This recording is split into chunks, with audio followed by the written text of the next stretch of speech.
আচ্ছা জান, তাহলে তুমি যাও, সাবধানে যেও কিন্তু। আচ্ছা যাচ্ছি, তুমি কি করবা?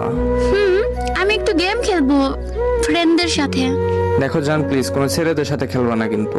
আচ্ছা জান, তুমি জানো না আমি তো মেয়ে ফ্রেন্ডের সাথে গেম খেলি, কোনো ছেলে ফ্রেন্ডের সাথে তো গেম খেলি না। আর তুমি জানো না আমি তো কোনো ছেলেদের সাথে কথাও বলি না। এটাই, কোনো ছেলেদের সাথে গেম খেলো না প্লিজ। আচ্ছা জান, যাও তাহলে। ওকে, টাটা।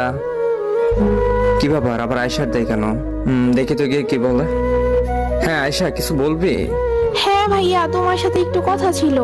হ্যাঁ হ্যাঁ বল, তাড়াতাড়ি বল, আমার আবার ক্লাস আছে। ওই যে গেমিং বাবু, ওইটা তোমার গার্লফ্রেন্ড না? হ্যাঁ। ওইটা তো আমার এক ফ্রেন্ডের সাথে রিলেশন করে। মানে পাগল হয়েছস নাকি? কেমনে ও আমার গার্লফ্রেন্ড? হ্যাঁ ভাইয়া, সত্যি বলছি, আমার এক ফ্রেন্ডের সাথে রিলেশন করে, রাকিব নামের একটা ফ্রেন্ডের সাথে।